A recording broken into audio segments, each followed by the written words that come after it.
না জানা মানুষের জন্য জান্নাতে যাওয়া কি কঠিন? আপনাকে আমি বলছি, দুটো শিক্ষাতে শিক্ষিত হতে হবে। মাদ্রাসাতেও পড়তে হবে, অন্তত পক্ষে 3-4 জমাত 5 জমাত পর্যন্ত পড়তে হবে। মিনিমাম মেশকাত পর্যন্ত আপনার ছেলেকে দেন। তা যদি না করেন, ইসলামের বেসিক জ্ঞানের জন্য তাকে হাদিস এবং কোরআনের বাংলা অনুবাদগুলো কিনে দেন, ও জ্ঞান অর্জন করুন। যদি দুনিয়াবি জ্ঞান নিয়ে শুধু পড়ে থাকে, তাহলে বেঈমান হয়ে কবরে যাবে। আর দুই, শুধু যদি আখিরাতের জ্ঞান নিয়ে পড়ে থাকে, তাহলে দুনিয়াতে আরো চলতে পারবে না। বর্তমান 2025 বিজ্ঞানের যুগে চলা বড় কঠিন। যদি আপনার ছেলে শুধু স্কুলে শিক্ষায় শিক্ষিত হয়, হাদিস কোরআন যদি বাদ দিয়ে দেয়, কত বড় বিপদ আপনার। এটা আপনি একবার দেখুন।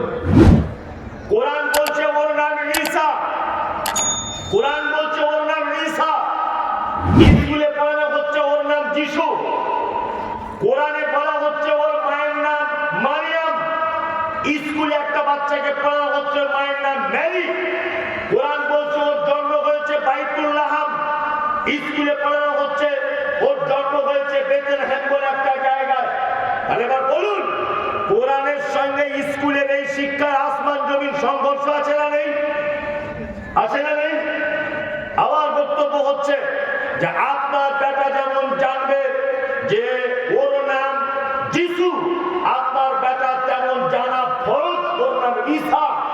আপনার বেটা যেমন জানবে ওর মায়ের নাম মেরি, আপনার বেটাকে তেমন জানতে হবে ওর মায়ের নাম মারিয়াম। তাহলে দুটো শিক্ষায় বজায় থাকবে। কোরআন বলছে ফাইন্না খালাকনাকুম মিন তুরাবিন, মানুষকে তৈরি করা হয়েছে মাটি থেকে। কি থেকে তৈরি করা হয়েছে? আপনারা বিশ্বাস করেন যে মাটি থেকে মানুষকে বানানো হয়েছে? করেন তো? স্কুলে কি পড়ানো হয় বলুন? এই যে বানর থেকে। এক কথা, বিবর্তনের ফলে মানুষ। ওই জন্য ডাক্তার বাবুদের চেম্বারে দেখবেন একটা ক্যালেন্ডার থাকে, ছবি দেওয়া থাকে এরকম, একদিন এরকম করে আছে, আর একদিন একটু এরকম করে, আরেকজন এরকম করে, আরেকজন গড়িয়ালের মতো, আরেকজন হাত বানর, তারপরে একটু ফুল বানর, তারপরে দেখবেন একটা মানুষ আধা ন্যাংট, তারপরে ফুল মানুষ। দেখেছেন এগুলো? এই ক্যালেন্ডার গুলো দেখেছেন? তার মানে এইটা দেখিয়ে ছাত্রদেরকে শিশু মনে ভাবিয়ে তোলা হয় যে মানুষ আগে এরকম ছিল, তারপরে আস্তে আস্তে বাড়লো, বিবর্তন হয়ে তারপরে গড়িয়াল হলো, ওখান থেকে এই প্রাণীটা হলো, তারপরে ফুল বানর, তারপরে মানুষ। আজ থেকে 200 বছর আগে চার্লস ডারউইন এই থিওরি দিয়ে গিয়েছিলেন। আচ্ছা বলুন, আপনার বেটা যদি চার্লস ডারউইনের এই থিওরিটা স্কুলে পড়ে, আর কোরআনের এইটা যদি তার নলেজ না থাকে যে মানুষকে মাটি থেকে তৈরি করা হয়েছে, তাহলে ওর আর ইমান থাকবে বলে মনে হয়? হবে? থাকবে? থাকবে না। আমার কিন্তু এখন 2025 সালে তো ইচ্ছা হয়, চার্লস ডারউইন যদি বেঁচে থাকতেন, আমি একটু ওনার সঙ্গে দেখা করতাম, যে আপনি এত বড় মিথ্যা কথা কি করে লিখতে পারলেন, আগে তত্ত্ব দিলেন কি করে? আর আমি সব থেকে বড় আশ্চর্য হই যে আজ থেকে প্রায় 200 বছর আগেকার এই থিওরিটা 25 সালে পর্যন্ত পড়ানো হচ্ছে। এটা একটা অবাক করার ব্যাপার যে এইটা এখনো পর্যন্ত পড়ানো হয়। উনি বলছেন যে বানর থেকে মানুষ হয়েছে। আমার বাড়িতে একটা দেশি গরু আছে, ভালো করে বুঝলেন। তা দেশি গরুটা 1-1.5 কেজি দুধ হয়। মূর্খ। আর আমার ডান দিকে বসে আছেন ইনি উচ্চ শিক্ষিত, বিশাল শিক্ষিত ধরনের। আমরা দুজনা ভোটে দাঁড়িয়েছি। উনি দাঁড়িয়েছেন নির্দল থেকে, ধরে নেন। আর আমি দাঁড়িয়েছি রানিং পার্টি থেকে, যে পার্টি চলছে বর্তমানে। আমি কিন্তু পচা মূর্খ, ভালো করে বুঝবেন। উনি কিন্তু শিক্ষিত লোক। আজকে ভোট হলো, কালকে গণনা হবে। আচ্ছা বলুন তো, ভোট গণনার দিনে জেতার চান্স বেশি কার? সত্যি কথা বলুন, সত্যিটা বলুন। আমার জেতার চান্স বেশি না? অত এই পচা মূর্খ জিতবে কে? আমি মমতাজের আমি জিতবো। উনি জিততে পারবে না। নিয়ে এবার আমাকে জিতে গেলাম, বিশাল হই হই হই হই ব্যাপার। আমি পার্লামেন্টে চলে গেলাম, ধরে নেন। বাংলা ইংরেজি তো বুঝি না। পার্লামেন্টে গিয়ে এরকম করে বসে আছি, বিল পাস করছে, মুসলমানদের নামে পিজি বাবরি মসজিদ ভাঙতে হবে, মালদার আদিনা মসজিদটা ভাঙতে হবে। বিল পাস হচ্ছে, সব এমএলএ মন্ত্রীরা সই করছে। আমি তো ইংরেজি বুঝি না। লেখাপড়া জানি না, আমি এমপি হয়ে গিয়েছি, নিয়ে আমাকে এখন পাঠিয়ে দেওয়া হয়েছে বিলটা যে মমতা বিল তুমিও সই করো। না, আমি ঘুমের ঘরে কোনো রকম পড়াশোনা জানি না, কোনো রকম এদিক এদিক করে টেরা করে লিখে দিয়েছি মমতাজুল ইসলাম। সকালবেলাতে সোশ্যাল মিডিয়াতে প্রচার, যাকে ভোট দিয়ে আমরা এমপি করলাম সে আদিনা মসজিদ ভাড়ার সই করে দিল। একেবারে হই হই হই হই হই হই হই হই। এই বোকা কোথায় গেছে? আমি সই করেছি, আমার দোষ কোথায়? তুমি আমাকে পাঠালে কেন ওই জায়গায়? তুমি আমাকে পাঠালে কেন ওই জায়গাতে?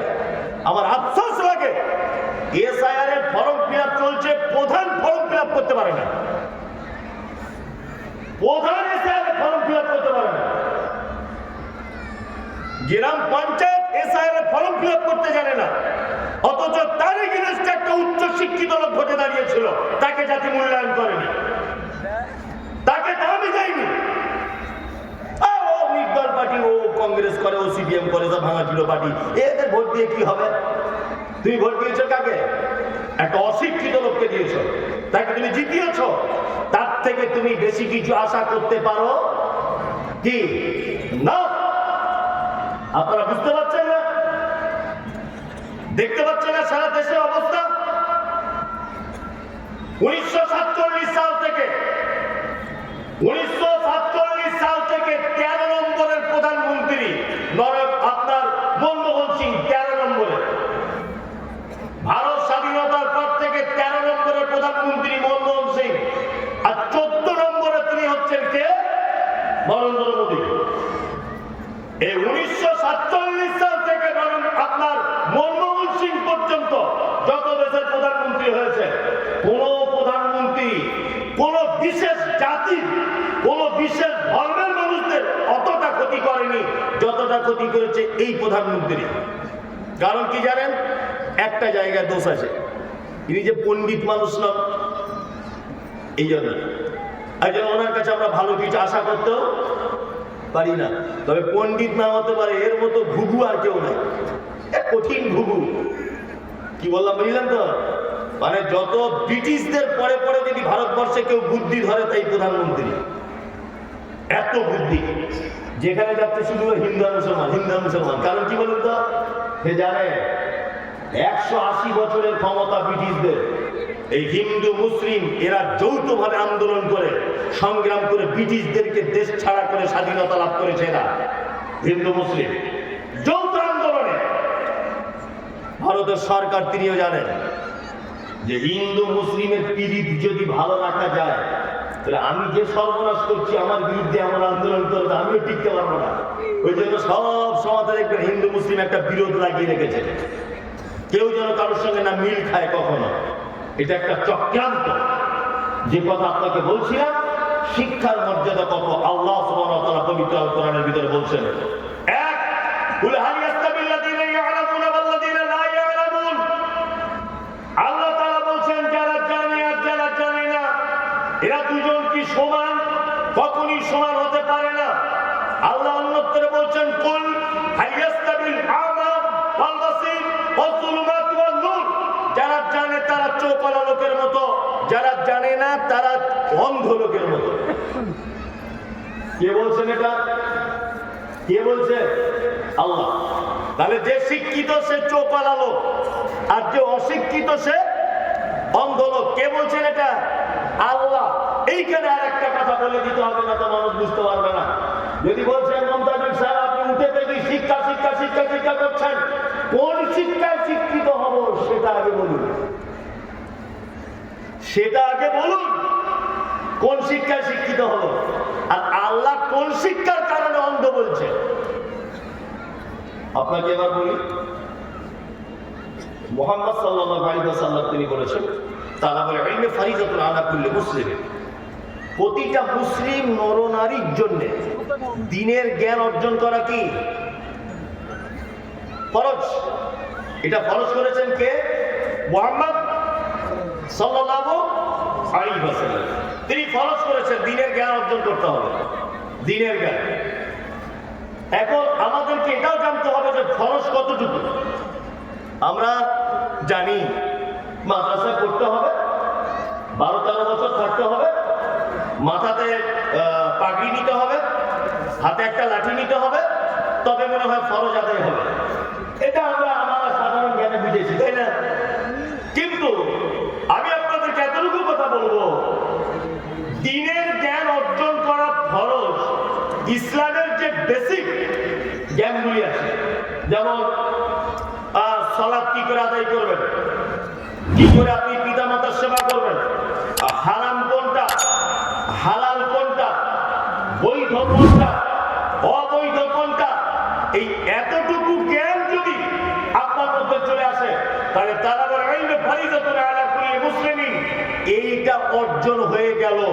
তারপরে আপনি ডাক্তার হন, মাস্টার হন, ইঞ্জিনিয়ার হন, প্রফেসর হন, ব্যারিস্টার হন, তাদের কোনো সমস্যা নেই। আপনাকে দুটো জ্ঞান থাকতে হবে, কোরআনের জ্ঞানও থাকতে হবে আর দুনিয়ার জ্ঞানও থাকতে হবে, তাছাড়া চলা যাবে না। আপনি যদি মনে করেন আমি শুধু হাদিস কোরআন পড়বো, শুধু দুনিয়ার কোনো শিক্ষা আমার দরকার নেই, তাই তো? দুনিয়ার শিক্ষার দরকার আছে কিনা এবার আপনাকে বলি। আমার কিডনিতে পাথর, কিডনিতে। আমি যোগ্য আলেম, বোখারি পড়াই কোনো একটা মাদ্রাসায়। আচ্ছা বলুন তো, আমি হাদিস কোরআন গবেষণা করে পাথর অপারেশন করার ক্ষমতা রাখবো? হ্যাঁ, কোন হাদিসের এখন আছে নাকি যে কি করে অপারেশন করতে হয়? আছে? নেই। এই জ্ঞান আমি পাবো কোথায়? এই জ্ঞানটা আমি পাবো কোথায়? হ্যাঁ, জেনারেল লাইনে পাবো। হাদিস এবং কোরআনের জ্ঞান হচ্ছে গন্তব্যে পৌঁছানো, আর ওই গন্তব্যে পৌঁছাতে গেলে যে উপকরণ গুলো লাগে, এই উপকরণের নাম হচ্ছে জেনারেল শিক্ষিত। আপনি এখান থেকে কলকাতায় যাবেন, পৌঁছে আপনি যাবেন, কিন্তু কোনো না কোনো একটা মাধ্যমে পৌঁছাতে হবে। ট্রেনে যাবেন, বাসে যাবেন, মোটর সাইকেলে যাবেন, আপনি সাইকেলে যাবেন, কোনো না কোনো একটা মাধ্যমে তো আপনাকে যেতে হবে, হবে কি হবে না? কোরআন আপনাকে জান্নাতের রাস্তা বলে দেয়, কোরআন আপনাকে জান্নাতের রাস্তা বলে দেয়, কিন্তু ওই রাস্তা পর্যন্ত, ওই আপনার লক্ষ্য পর্যন্ত পৌঁছানোর জন্য উপকরণ হিসাবে যেটা ব্যবহার করা হয়, এই উপকরণটার নামই হচ্ছে দুনিয়াবী শিক্ষা। আচ্ছা বলুন, মসজিদ তৈরি হচ্ছে সব গ্রামে প্রায় জায়গাতে। আচ্ছা বলুন তো, এই মসজিদগুলো তৈরি করার আগে ইঞ্জিনিয়ার প্ল্যান হয় কি হয় না? যেখানে 12টা পিলিয়ার লাগার কথা, ওখানে যদি 2টো পিলিয়ার দিয়ে কোনো গ্রামের লোক মসজিদ করে, টিকবে? হ্যাঁ, কটা পিলিয়ার দিয়ে করতে হবে, এই জ্ঞানটা কোনো একজন ইঞ্জিনিয়ারের কাছে নেওয়া দরকার আছে না নেই? আছে? আছে, অবশ্যই আছে। দুটো শিক্ষাতেই শিক্ষিত হতে হবে। আমাদের ধ্যান ধারণা কি? আমাদের ধ্যান ধারণা মৌলভী সাহেবরা বলে দিয়েছে, বুবু তোর মেয়ের বয়স কত? বলছি 16 বছর। আর স্কুলে পাঠাস না, আর স্কুলে পাঠাস না, ওকে বিয়ে দিয়ে দে, বিয়ে দিয়ে দে। যুগ জামানা খারাপ। এই আমার বেটিকে আমি বিয়ে দিয়ে দিলাম, 16 বছর আপনার বেটি বিয়ে দিয়ে দিলেন আপনি, তাই তো? আপনার স্ত্রী যখন প্রেগনেন্ট, বা আপনার মেয়েটা যখন প্রেগনেন্ট, পেটে বাচ্চা, সিজার করতে হবে। আমরা যাচ্ছি কার কাছে?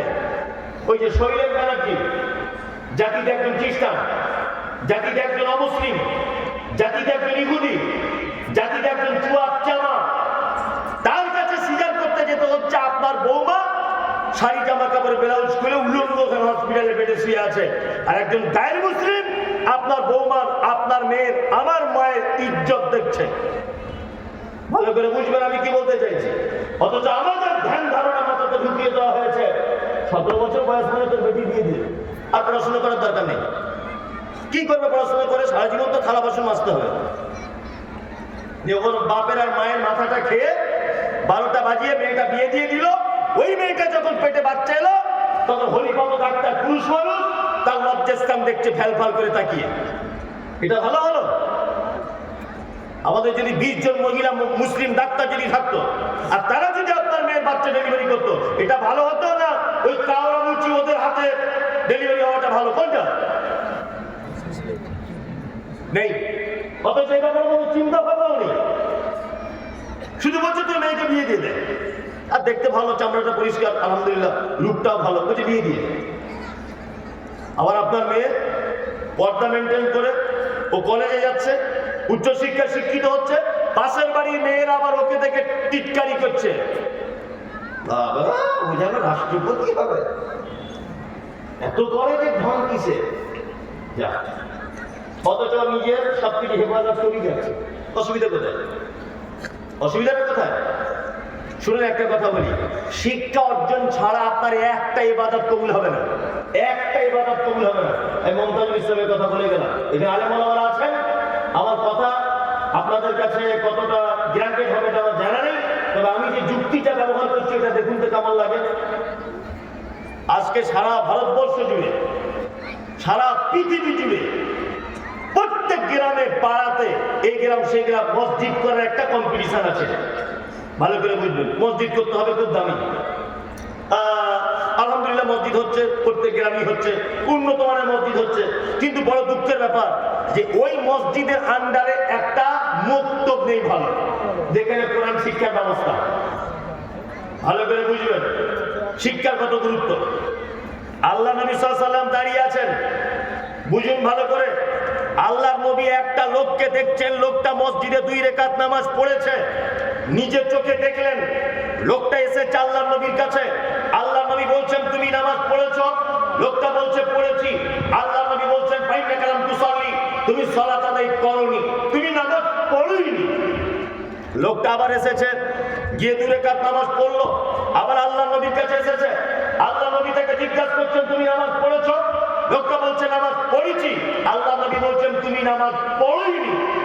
আল্লাহ নবী নিজের চোখে দেখলেন লোকটা নামাজ পড়েছে, তারপরেও আল্লাহ নবী সাল্লাল্লাহু আলাইহি ওয়াসাল্লাম তার নামাজ পড়াটাকে একেবারে উড়িয়ে দিচ্ছেন, তুমি নামাজ পড়োনি। কারণ কি বলুন তো? কারণ একটা, সাল্লু কামা রাআইতুমুনি উসাল্লি, তোমরা ওইভাবে নামাজ পড়ো যেভাবে তোমরা আমাকে পড়তে দেখেছো। ভালো করে বুঝবেন, তার মানে লোকটা নামাজ পড়ছিল, লোকটার নামাজ আল্লাহর নবীর পদ্ধতিতে হয়নি। এবার আমি মমতাজুল মসজিদে নামাজ পড়তে গেলাম, আল্লাহু আকবার বলে যদি হাতে এরকম করে বাঁধি, হবে না? কেন হবে না? কেন হবে না? কেন? আল্লাহ নবীর পদ্ধতি নয়। তার মানে নামাজ পড়ার আগে নামাজ পড়ার শিক্ষাটা আগে গ্রহণ করতে হবে, কি পদ্ধতিতে পড়তে হয়। বুঝলে 5 লাখ টাকা খরচা করেছি, মৌলী সাহেব দোয়া করবেন একটু হজে যাও, যাও প্রতি বছরে যাও, হজে যাও, তোমার কে মানা করেছে? আচ্ছা বলুন, হজ করতে যাওয়ার আগে হজের সমস্ত পদ্ধতিটা আগে জানা দরকার আছে না নেই? বিনা পদ্ধতিতে গিয়ে যদি ওখানে পরে হজ কবুল হবে? হবে না তো। বিনা পদ্ধতিতে কেউ যদি নামাজ পড়ে তার নামাজ কবুল হবে? হবে না তো। যেখানে যে দোয়া বলার দরকার সেই দোয়া সেখানে পড়ে না বললে নামাজ হবে? হবে না। তার মানে নামাজ একটা বড় ইবাদত, কিন্তু ওই ইবাদতের উপকরণ দোয়া দরুদ পদ্ধতি, এই শিক্ষা যদি আপনার ভিতরে না থাকে, তার মানে আপনার নামাজ পড়ার কোনো লাভ হলো না। চাচা দেখছি এইখানে একেবারে আলুর মতো ফুলে গেছে, কালো হয়ে। ভালো করে বুঝবে, চাচা কত বছর নামাজ পড়ছো বাপ? বলছে 60 বছর হয়ে মরি স্যার। 50 বছর হয়, আমার 70 বছর বয়স, এখন 20 বছর থেকে ধরেছি। বাপ একটু সুরা হাতে হাঁটা বলো না, বলছে ব্যাটা জানি না। আচ্ছা আচ্ছা আচ্ছা আচ্ছা মামা আত্মাইয়াতটা জানো? বলছে বাপ ওটা তো জিভ ভরে দেবে। বাইদ বাইনিটা জানো? ওটা জানি না, ওটা জানি না। লোকটা বললো জানি না। আপনি দেখুন লোকটা কি বললো, জানি না। আল্লাহু আকবার। রুকুতে গিয়েও ঠোঁট লাগছে, সেজদাতে গিয়েও লাগছে, তাসাহুদে বসেও দেখি ঠোঁট নাড়ছে। বলছি চাচা তুমি দোয়া জানো না, তা কি বলো? ঠোঁট নাড়িয়ে নাড়িয়ে মানে ও আর এক চিটা। কি বলছি বুঝতে পারছেন না? ও দোয়া জানে না, স্বীকার করেছে, আবার ওখানে গিয়ে আবার ঠিক জায়গায় জায়গায় ঠোঁটও লাগছে। তো বলে কি? ও বলে কি? তুমি যে 50 বছর নামাজ পড়েছো, দোয়া দরুদ কিছু জানো না, তোমার একদিনের নামাজ কবুল হয়েছে কিনা একবার ভালো করে দেখবে দূরবীন নিয়ে। তার মানে মসজিদে ঢোকার আগে নামাজ পড়ার পদ্ধতির জ্ঞান অর্জন করতে হবে। 5 লাখ টাকা খরচা করে হজ করতে যাওয়ার আগে হজের যে কি পদ্ধতি আছে এই জ্ঞানটা অর্জন করতে হবে, তারপর হজ কবুল হবে, তার আগে নয়। তার মানে একটা না জানা মানুষের জন্য জান্নাতে যাওয়া পর্যন্ত কঠিন, খুব কঠিন জান্নাতে যাওয়া। না জানা মানুষের জন্য জান্নাতে যাওয়া কি কঠিন? আপনাকে আমি বলছি, দুটো শিক্ষাতে শিক্ষিত হতে হবে, মাদ্রাসাতেও পড়তে হবে, অন্তত পক্ষে 3-4 জমাত 5 জমাত পর্যন্ত পড়তে হবে, মিনিমাম মেশকাত পর্যন্ত আপনার ছেলেকে দেন। তা যদি না করেন, ইসলামের বেসিক জ্ঞানের জন্য তাকে হাদিস এবং কোরআনের বাংলা অনুবাদগুলো কিনে দেন, ও জ্ঞান অর্জন করুন। যদি দুনিয়াবি জ্ঞান নিয়ে শুধু পড়ে থাকে তাহলে বেঈমান হয়ে কবরে যাবে। আর 2, শুধু যদি আখিরাতের জ্ঞান নিয়ে পড়ে থাকে তাহলে দুনিয়াতে আরো চলতে পারবে না। বর্তমান 2025 বিজ্ঞানের যুগে চলা বড় কঠিন। যদি আপনার ছেলে শুধু স্কুলে শিক্ষায় শিক্ষিত হয়, হাদিস কোরআন যদি বাদ দিয়ে দেয়, কত বড় বিপদ আপনার। এটা আপনি একবার দেখুন। কোরআন বলছে ওর নাম ঈসা, কোরআন বলছে ওর নাম ঈসা, স্কুলে পড়ানো হচ্ছে ওর নাম যিশু, কোরআনে বলা হচ্ছে ওর মায়ের নাম মারিয়াম, স্কুলে একটা বাচ্চাকে পড়ানো হচ্ছে মায়ের নাম মেরি। কোরআন বলছে ওর জন্ম হয়েছে বাইতুল লাহাম, স্কুলে পড়ানো হচ্ছে ওর জন্ম হয়েছে বেথলেহেম বলে একটা জায়গায়। তাহলে এবার বলুন, কোরআনের সঙ্গে স্কুলের এই শিক্ষার আসমান জমিন সংঘর্ষ আছে না নেই? আছে না নেই? আমার বক্তব্য হচ্ছে যে আপনার বেটা যেমন জানবে যে ওর নাম যিশু, আপনার বেটা তেমন জানা ফরজ ওর নাম ঈসা। আপনার বেটা যেমন জানবে ওর মায়ের নাম মেরি, আপনার বেটাকে তেমন জানতে হবে ওর মায়ের নাম মারিয়াম। তাহলে দুটো শিক্ষায় বজায় থাকবে।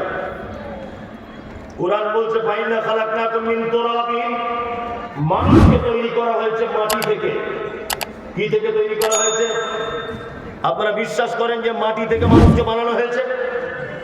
করেন তো? স্কুলে কি পড়ানো হয় বলুন? এই যে ভারত থেকে, এক কথা বিবর্তনের ফলে মানুষ। ওই জন্য ডাক্তার বাবুদের চেম্বারে দেখবেন একটা ক্যালেন্ডার থাকে, ছবি দেওয়া থাকে এরকম, একদিন এরকম করে আছে, আর একদিন একটু এরকম করে, আরেকজন এরকম করে, আরেকজন গড়িয়ালের মতো, আরেকজন হাত বানো, তারপরে একটু ফুল বানো, তারপরে দেখবেন একটা মানুষ আধা ন্যাংট, তারপরে ফুল মানুষ। দেখেছেন এগুলো? এই ক্যালেন্ডার গুলো দেখেছেন?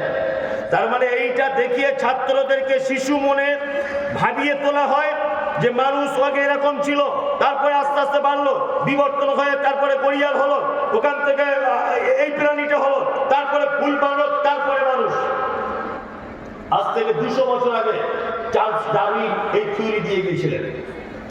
আচ্ছা বলুন, আপনার বেটা যদি চার্লস ডারউইনের এই থিওরিটা স্কুলে পড়ে, আর কোরআনের এইটা যদি তার নলেজ না থাকে যে মানুষকে মাটি থেকে তৈরি করা হয়েছে, তাহলে ওর আর ইমাম থাকবে বলে মনে হয়? হবে? থাকবে? থাকবে না। আমার কিন্তু 2025 সালে ইচ্ছা হয় চার্লস ডারউইন যদি বেঁচে থাকতেন, আমি একটু ওনার সঙ্গে দেখা করতাম, যে আপনি এত বড় মিথ্যা কথা কি করে লিখতে পারলেন, আগে তথ্য দিলেন কি করে? আর আমি সব থেকে বড় আশ্চর্য হই যে আজ থেকে প্রায় 200 বছর আগেকার এই থিওরিটা 25 সালে পর্যন্ত পড়ানো হচ্ছে। এটা একটা অবাক করার ব্যাপার যে এইটা এখনো পর্যন্ত পড়ানো হয়। উনি বলছেন যে বানর থেকে মানুষ হয়েছে। আমার বাড়িতে একটা দেশি গরু আছে, ভালো করে বুঝলেন, দেশি গরুটা 1-1.5 কেজি দুধ হয়।